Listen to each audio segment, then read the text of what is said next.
नमस्कार दोस्तों, मैं हूं राज रोशन कुमार और आप देख रहे हैं आपका अपना चैनल भोजपुरी खबर लाइव।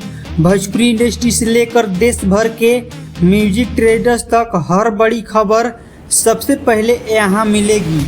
आज की सबसे बड़ी खबर यह है कि आपके चाहते ट्रेंडिंग स्टार खेसारी लाल यादव का नया गाना गुलरी के फूल रिलीज होते ही यूट्यूब पर धूम मचा रहा है। इस गाने को रिलीज हुए अभी मुश्किल से 2 दिन ही हुआ है और यह गाना पूरे भारत में यूट्यूब पर ट्रेंडिंग में 5वां नंबर पर अपनी जगह बना चुका है।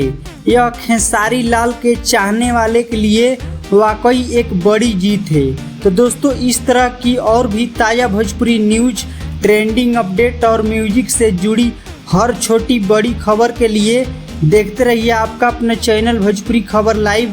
अगर आपने अभी तक हमें सब्सक्राइब नहीं किया है तो अभी सब्सक्राइब करें और बेल आइकन दबा दें ताकि कोई भी बड़ी खबर अपडेट आपसे मिस ना हो। मिलते हैं अगली वीडियो में, तब तक के लिए जय भोजपुरी।